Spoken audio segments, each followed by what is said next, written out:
dañ ci ànd ak Mamadou Mohamed Ndiaye. jërë ngeen jëf état bu Sénégal mi ngi toog ci bombe sociale boo xam ne l'observateur nee nañu bu ci teelu te jóg lijjanti ko bu kalaatee du jur jàmm ci moom ubbil yéenekaay bi njëgu dund gi yokkee nu nekk ak fu nekk inondation gi fitnal askan wi mbas mi ak liggéey yi mu bàyyil askan wi yéenekaay bi nee nañu yooyee ñooy mbir yi nga xam ne faaw Macky Sall ak équipe bi ñu àndal dañu ci sàkk pexe journal La Tribune xëy ak ñun ci ay mbir yu ñu liggéey ci réew mi di investissement yu toll ci junniy milliards ak téeméer ak ñaar fukk ak juróom-ñaar yoo xam ne ba léegi journal bi nee nañu coowa nga ca mu di 656 milliards yu ñu def ci train express régional bi di 59 milliards 100 millions yi ñu tabaxee centre conférence Abdou Diouf ba ca Diamniadio di 300 milliards yi ñu dugal ci BRT bi 38 milliards yi ñu tabaxee arène nationale bi ba ca DT santé bi ñu ubbi bu yàggul ak juróom-benn fukki milliards ak ñett yi ñu ne moom la ñu ci dugal yooyee yépp investissement à polémique la leen journal Tribune tuddee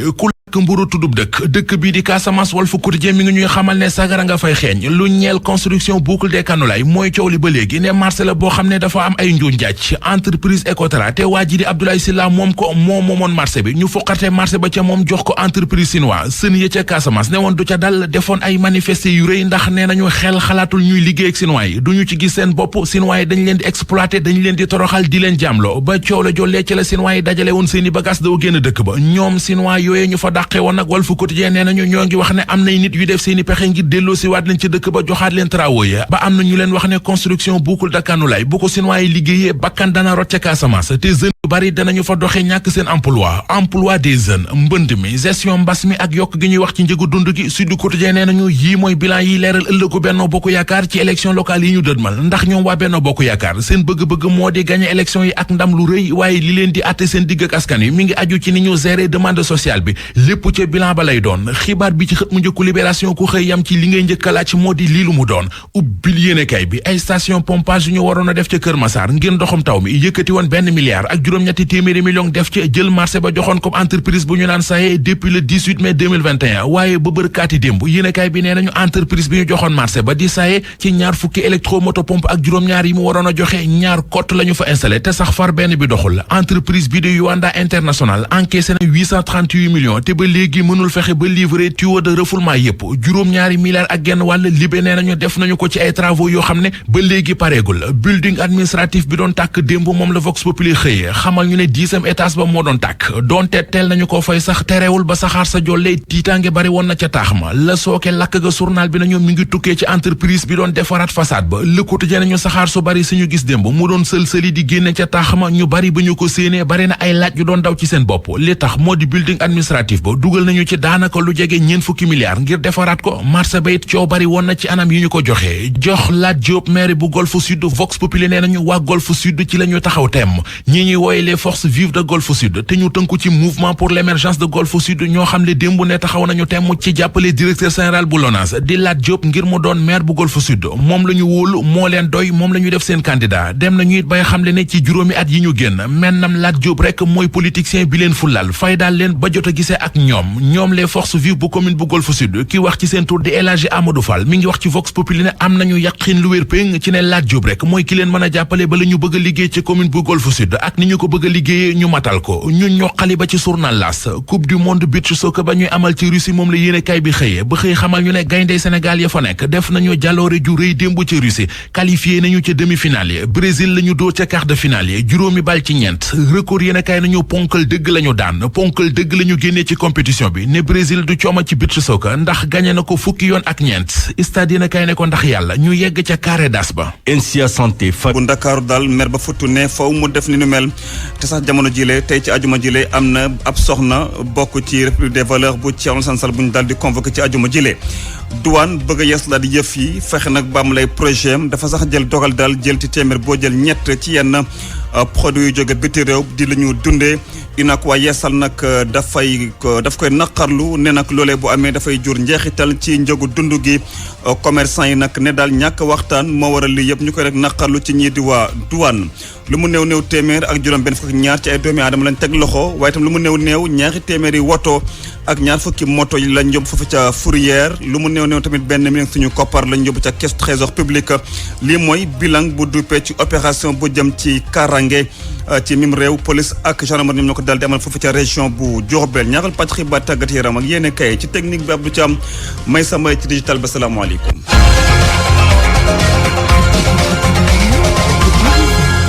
Seydou Ba. gannaaw jàppante yu métti yu amoon diggante ñi fare mairie Pikine Nord ak tamit ñi fari République bu Valeurs bu Thierno Alassane Sall foofee nag gouverneur bu Ndakaaru daal demoon na ca bërëb bi maanaam ca mairie boobee nag ngir xool dégâts yi na fa tëddee ba mu fa nag yegsee kii di Alassane Sall daal ne attaque boobee kenn du ko bàyyee noonu mu sax wax na daal commission révision liste yi daal gouverneur bi ne sax dina fexe daal ba teg ay daan ñi ko daal di amal léeg-léeg léegi suñu ndaw foofee ca banlieue bu Ndakaaru ndongoka. gouverneur bu Ndakaaru ne li xew nag ci àllarba ji ci maire bu Pikine Nord kenn xamut nag lu muy nduru ay xeexoo yu dox nag ci diggante militant yu maire bi ak militant yu parti la République des Valeurs mu am nag juróom benn ñu si jëlee nag ay gaañu yu metti lii di buntu maire bi tamit ñu daal di koy yàqatee Alassane Sall ñëwoon nag ngir nemmeeku yàqu-yàqu yi mu ni nag mbir mu nu mel kenn mënu koo seetaan muy wéy. may wax ni li nga xam ni am na fi baaxul rafetul kenn mënu ko nangu li nga xam ni am na fi du fi amaat. gouverneur ni jëf ju nu mel nag kenn mënu koo seetaan muy neen Alassane Sall dolli ci ni ñi ko daal dee def faaw nag ñu daal di koy jëflante ak ñoom. ñii nga xam ne wàll def nañu lii attaquer une institution étatique police dina def enquête am ni mu waree képp ku nga xam ni identifié nañ la ci danañ la jël jébbal la yoon maire bi nee na porté na plainte ci acte yi nga xam ne am na ci maire bi moom plainte boobu sax su ko deful woon état def ko. Alassane Sall di tontu tamit càkkutéefu coordonnateur communal bu République des Valeurs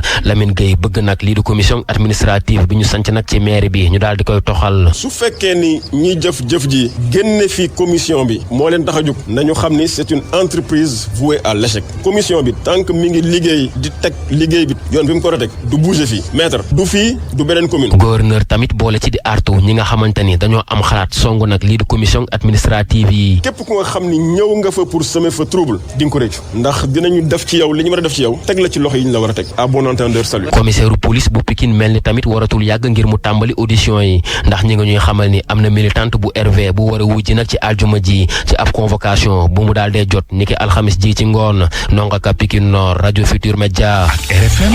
kumpa tàggoo nag yéen. ñenn ci gouvernement bi waaye na société civile ak comité bu ñu dénk lépp luy fonds force Covid 19 nag tàmbale waxtaan wi jëm ci nañu yore fonds boobee dafa nag fekkee ne dañoo gis ne daal am na loo xam ne ñoŋul ci rapport bi bu ñu sukkandiku ci yooyu les acteurs ñu sax bëgg rapport boobee ñu jébbal njiitu réew mi ñu fexe daal ba ñëpp jot ci wu mu kalsum li ci ay leexal. at ginnaaw ba nguur gi jëlee ay koppar daal di koy jagleel askan wi ngir jàppale leen ci mbas mi société civile daal di ci ànd ak comité suivi fonds force Covid 19 ñoom ñoo bëgg a càmbar li ci baax ak génne jafe-jafe yi. mandat Moustapha Sylla bokk ci comité suivi fonds force Covid 19. ndax li ñuy wax stratégie nationale pour sécurité alimentaire ak résilience ni mu waroon doxee nga xamante ne ministères yi administration territoriale ak armée waroon nañ ko doxal bind nañ ko début boobu mais mësuñu ko mettre en œuvre. léegi bokk na ci loo xamante ni war nañ ci jël encore ay leçons parce que ñeenti piliers ñoo amoon muy pilier santé muy pilier macroéconomie muy pilier résilience sociale des populations gisu leen benn yoon ñu manque fi pétrole gisu leen benn yoon ñu coupure courant am fi pourquoi parce que y a eu plus de 112 milliards yi nga xamante ni defoon nañ ko ci. buñ sukkandikoo ci acteurs yi lii di suivi bi nekk na lu war ndax dina may ñu gën a dooleel li nga xam ne moo di wàllum transparence budgétaire mu Ndiaye Cissé bu ONG 3D. prévenir d'abord mu am ay njuuj njaaj mais objectif bi ci topp mooy fexe ba bu amee ci yorin ay rëq-rëq ñu mën ko jubanti ci at yi. directeur international budget partnership gis na ni dañoo war a gën a xamal askan wi wàllu yorinu koppar yi Malène Niang. bu ñu sottantee xalaat ba am lu ñu jàpp naam sax mën nañoo bañ déggoo ci lépp ñu mën a nag ñun dem ci fukk ak ñeenti régions yi nga xam te ne Sénégal am na ko bu ñu jëlee rapport boobu ñu mën cee waxtaan ak sénégalais. acteurs yi ñu ngi amal ay xalaat ci wàllu nu yorinu fonds force Covid 19 yi ay pexe nag dañ ko fa amal daal di koy dëxëñ ngir jébbal ko njiit yi ñuy fësal rapport yi tukkee ci wàllu nu yorinu koppar yi bu ñu mënee sax ñëpp daal di ciy jot. Oumou Kalsoum li des ba tey ci mbas mi nag démb lañu lancé projet spécial maanaam jëm ci pavage yenn gox yi ca banlieue bu Ndakaaru fa ca mel ni commune bu Yeumbeul Nord Dalifort Kër Massar waaye tam ba Kédougou lu mu néew dinañ fa jël 300 ndaw ngir ñu liggéey ci projet boobee di pavage buñ ko nag xayma boobu lee koppar war a toll ci fukki milliards. ñi ko nag taxaw di ñii di waa Promoville ñu déglu ci li nu mel ministre bu développement communautaire ak équité sociale di Samba Ndiobène Ka ak Abdou Diouf Diagne. projet bu am solo la te Promoville war ko dérouler mu war a participer activement aux objectifs yi nga xam ne fixé nañ ko programme xëyu ndaw yi bu président Macky Sall lancé fan yële njëkk moo tax nag dañuy profiter de cette occasion pour rassurer la jeunesse sénégalaise particulièrement mooy yéen ñi nga xam ne yàlla def nañu boole leen ci ñi ñu sélectionné pour la phase pilote xamal leen que ne toutes les dispositions yi nga xam ne war nañ ko jël pour non seulement former leen mais accompagner leen dans l'insertion incha allahu taala ça se fera parce que nag moom lañ ñu dénk te ci loolu la ñuy évaluer monsieur le président de la république li mu wax lépp loo xam ne ñu ngi koy def jëmale ko ci jeunesse bi bëgg na ci transparence totale mooy bu mu am kumba am ndey kumba amul ndey moo tax yéen ñi ñu sélectionné je pense bien seeni commune xam ngeen ne lépp loo xam ne procédure légale bu ci waroon a am ñëpp yëg ko au même moment ñëpp déposé ku mu intéressé ça a été fait programme bii nii daf am nu mu tëddee pour même ñu fay entreprise bi il faut que ki nga xam ne moo yore suivi bi mu rassuré wu que ne entreprise bi fay na leen ba pare moom mu doog ñu doog ko fay donc une façon de vous dire que ne entreprise mënuñu jaar fenn jot xaalisam sans pour autant yéen mu fay leen parce que yéen la ñuy njëkk a fay d'abord avant que ñun ñuy débourser pour faire l'entrepreneur. compagnie Air Sénégal nag ñu ngi ko yàq li mel ni xamee ci réseaux sociaux yi dafa rek fekk na daal client yi ne dañoo sonn ci yenn yi lu ci mel ni daal seen prise en charge ci wàllu réclamation seen remboursement ci wàllu billet waaye tamit wàll yi fal tardé kat jiite boobule compagnie nag waxtaanee na ko mu ngay nag jégalu mu sax wax na li ko waral loolu yëpp mooy mbas mi buñ sukkandikoo ci kii di Ibrahima Kane ne lu bëri ci ña fay liggéey ci boobule compagnie daal dañ leen dañoo mujj am mbas mi waral nag ba li yëpp daal di am ñu déglu kii di Ibrahima Kane ci micro beeg Pape Balla Gueye. En 2020 suñu ponctualité ëpp na 70% ponctualité moo ëpp ci li compagnie aérienne yi taamu di def ci en moyenne ci àdduna bi. compagnie aérienne boo gis dina am ay tolof-tolof dina am ay jafe-jafe am ay retard parfois même dañuy annuler ay vol te su amee ñu jël suñu passage yóbbu leen hôtel. loolu du ñàkk ci exploitation ndax exploitation am na dara loo xam ne moo jiitu lépp muy sécurité. fan yu weesu Air Sénégal am na ay tolof-tolof ci Covid bi ndaxte suñu pilotes yi ñoom tamit ay sénégalais lañ te société yu bëri fii ci Sénégal jot nañ tëj ay agence jot nañ tëj leneen ndaxte seen personnel am nañ Covid wala am nañ ay cas contact loolu moo ñu perturbé le 8 août bi passé le dimanche 8 août perturbation yi nag weesu ñeenti fan yooyu ñu vol yu bëri la ñu annulé wala ñu repoussé leen ñeenti fan Air Sénégal dina transporter juróom-ñetti junniy nit loolu mooy juróom-ñetti junniy nit yoo xam ne da nga leen war a toppatoo yóbbu leen hôtel traité seen réclamation loolu mooy suñu liggéeykat yi leen di toppatoo mbir mi dina dem ba ëpp seen loxo muy indi ay difficulté de communication boo leen wooyee xëy na doo leen jot wala nga yónnee sa dossier xëy na mu yéex ndaxte dafa bëri ci benn ñooñu am ay tolof-tolof ci jour boobu maa leen di balu àq. ñu mi di Ibrahima Kane jiite compagnie Sénégal nag yëkkat ci yooyu kaddu ci ay waxtaan yi amoon ak ñi di waa secteur privé ngir daal xool nan la ñu mën a amee yenn yi ngir ubbi ligne bi nga xam ne daal mu ngi jëm ci Dakar États-Unis fukki simili ak benn moo tegu ci juróom-ñetti waxtu fii ci rajo Futurs Médias.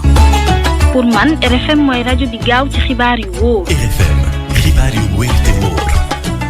UNACOIS Yeesal naqarlu na ñàkk waxtaan ak direction générale des douanes ndax douane dafa jël daal dogal ne daal dina jël ci téeméer boo jël ñett ci produit yu jóge biti réew bu ñu sukkandikoo nag ci secrétaire général wala secrétaire exécutif bu UNACOIS Yeesal di kii di Alla Dieng loolee bu amee dafa indi njeexital ci njogu dund gi dafa nar a metti ñi nag di waa douane daal dañoo rek jàpp ne Yeesal moo leen tax a jóg Alla Dieng ak Makumba Bey. dogal boobu dañ ko yëgandoo comme ñëpp amul benn concertation bu ci am muy décret présidentiel bi wane prélèvement boobu jëm ci conteneurs yi nga xam ne war nañu débarquer Sénégal certes président bu ñu ko falee moom moo yore programme économique am ñun ay acteurs lañ waaye nag doon na rafet am na yu mel ni yu bëri yoo xam ne nii buy am ñu waxtaan ci acteurs yi du wàññi dara te douane daan waxtaan ak ñun loolu moom wax dëgg yàlla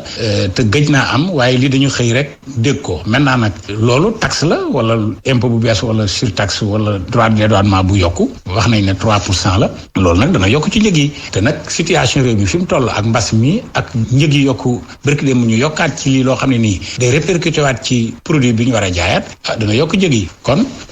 ñun rafetlu wu ñu doxalin wi donte ñi ngi déglu parce que président dañ koy fal ngir mu yor programme économique am kon nag lu ci man di xew ëllëg moom mooy responsable bi waaye maa ngi bàyyi commerçant yi ak secteur privé bi distributeurs yi ñu xool jamono yi jëm ñu waxtaan ci xool ban position commune la ñuy jël mais en tout cas métti na ci xeet wi ndax situation réew mi difficile na. wutale Kaolack waxtaane lii di taw mi ak ni mu méttee kër yu bëri ca quartier Xaaxum daal ñu ngi ci ndox mi njaboot yi foofe nag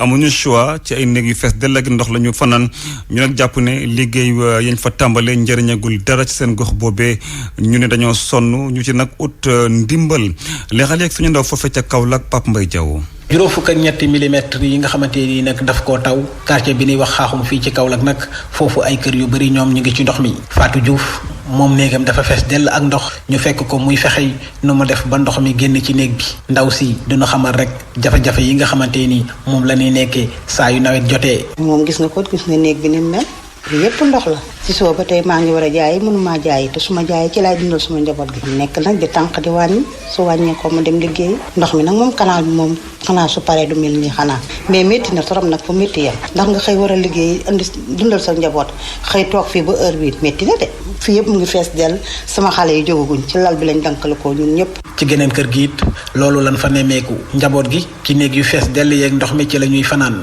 Mamadou Mbaw dina xamal ne naam am na liggéey yoo xamante ni autorités yi sumbal nañ ko fi waaye ba léegi jafe-jafe inondation yi mi ngi wéy fii ci quartier bi. inondation yi ba léegi mu ngi fi inondation bi ndox mi génn si jafe-jafe yi xam ne à chaque fois ñu ngi ko doon dund ndax boo seetloo ba léegi te bu tawee rek nit ñi ñu ngi génn kër yi ñu ngi fees boo seetloo ba léegi tamit ndox mi évacuation bi bien vrai mu ngi dem nànk mais dafa yéex trop ndax liggéey bi eggut te nit ñi nag ndox mi ne ci biir kër yi aussi loolu mënuñ koo génn. askan wi nga xamante ni nag ci ndox mi lañu nekk ñu ngi sàkku ci nguuru Sénégal mu jàppale leen. xanaa ñu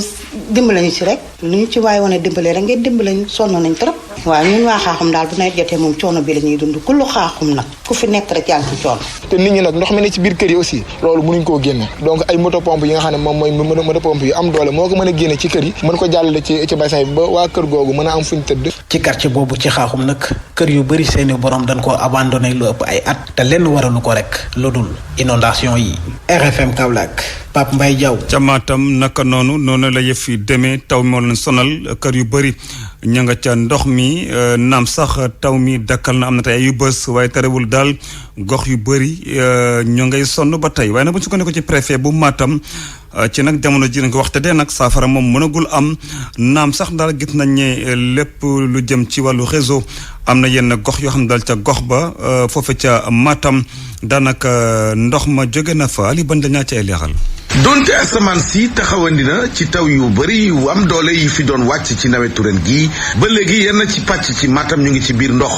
rawatina quartier bi di Afia di quartier bu bees bi nga xam ni mu ngi lëju kàmb bi nga xam ni moo gën a suufe ci biir dëkkub Matam askan wi fi dëkkee nag suñuy génn wala ñuy dugg seen dëkkuwaay dañuy xuus ci ndox mi le di ab situation bi tax ñu daal di samp laaj jagleel ko préfet bu Matam Souleymane Ndiaye. xam nga boo jotee 200 millimètres ak lu topp ci diggante ki fan ak juróom loolu dafay xaw a metti tuuti loolu dëkk bu mu wàcc faaw mu am ay njeexit fii ci biir Matam mooy ñaari quartier xam ne ay koñ yu bees la réseau évacuation wu ndoxu taw yi yeggul foofu te quartier yi réputé marécageuse yi ay dex la woon nit ñi installé wu fa alors loolu nag bu ñu jotee quantité d'eau bu toll noonu faaw mu am ay njeexital yu méttee métti ci gox yooyu léegi gannaaw loolu keroog xool nañ ni station pompage bi nga xam ni dafa paanoon waaye ONAS ak Senelec taxaw nañ mettraat ko en service alors bi ñu ko mettraatee en service seetlu nañ ni ndox yi newoon ci biir dëkk bi yu ci bëri dem na mais nag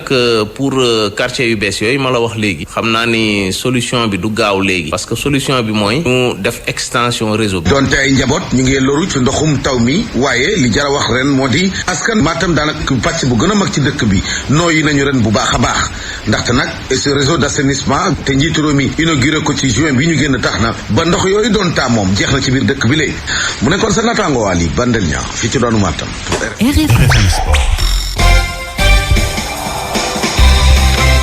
Cheikh Tidiane Diagne maa ngi lay nuyu. maa ngi lay fay Seydou Nourou. tey xanaa yaa jiitu juma. waaw incha allah rabbi noonu laa koy defee saa su dee. ay bis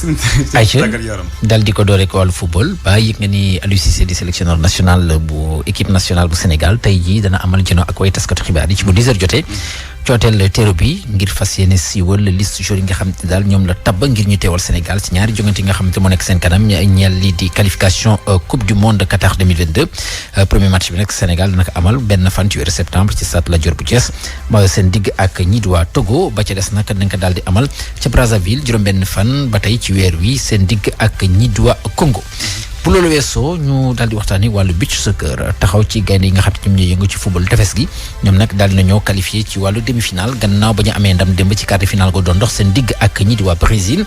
juróomi bal ci ñeent la leen Sénégal daal di daan loolu nag di ab ndam yi nga xamante ni kii di seen entraîneur di Ngalla Sylla mu ngi koy rafetlu ñu déglu ko ci micro Soda Dia. tey yàlla may nañu ndam doon nañ ko ñaan may nañ ko dem nañ dëkk doon jongante benn équipe boo xamante ne mooy Brésil équipe boo xamante kenn du ko présenté équipe boo xamante ne tey indi woon nañu ay jafe-jafe si début de match bi parce que ñoom li ñu bëggoon mooy plier match bi si première 12 yi donc bi ñu demee ñoom deuxième 12 bi gis nañ ne indi nañu ay jafe-jafe donc yóbbu ñu 3-1 mais foofu xamoon nañ ne xale yi waxoon nañ leen ne match bi fi muy jeexee mooy sa troisième 12 bi lay jeexee parce que dara xewagu fi nañ gëm seen bopp encore il reste donc bi ñu ko defee nag waxaa ñoom te loolu prévoir nañ leen si ne leen Brésil li mu am yëpp dina ko def si 2-12 yi troisième 12 bi équipe la woo xam ne day bàyyi parce que seen préparation baaxul donc vraiment c'est l'occasion sax ñun ñëpp di remercier fédération sénégalaise de football parce que bis équipe bi xam ne préparé wu na bu baax donc loolu day feeñ bu ñuy jouer donc vraiment di wax ne rek xale yi moom gàcce ngaalaama xanaa li si am rek mooy regret yi Alseni Ndiaye mi nga xamante ne du góor du demi-finale bi Mamadou Sylla du G Pape Mamadou du G donc loolu mu doon ay manquement yoo xamante ne presque équipe type bi la donc mais quand même am nañ yaakaar bu baax ni dinañ def seen kéemtalaay kantan ba egg finale incha allah en tout cas mooy sunu souhait dès demain moom dinañ jubluwaat si liggéey bi tey nañ leen bàyyi xale ñu récupérer médecins yi def seen liggéey ak kinne yi bu ko defee suba ñu dugg si le plan technico-tactique pour mën a jàngoonte ak Japon incha allah rabbi di ñaan yàlla rek yàlla ñu yàlla may ndam. match googule jàppale ni kii di Alseni Ndiaye di góol doon itam capitaine bu équipe bi Mamadou Sylla di défenseur ak Pape Mamadou Diagne di attaquant duñu ko teewee ndax dañ leen daal di kon bokk suspendre gannaaw carton jaune yi nga xam te daal tegle nañ ko jël ko waaye teewul ba tey mën nañoo am yaakaar si suñu gaynde yooyu la ñu daal di am ndam seen digg ak Japon incha allah ëllëg la ñu koy daal di amal boogule demi-finale ci bu 16h30 jotee foofule ca Russie foofu la ñuy daal di amalee li nga xam te daal moo di lii di coupe du monde bu beach soccer jàppaleen nag geneen demi-finale bi diggante Suisse lay daal di doon ak Russie mi ko daal di organiser. ñu daal di waxtaanee wàllu basketball afro basket bi ñu jagleel góor ñi tey jii nag ci ngoon incha allah 19h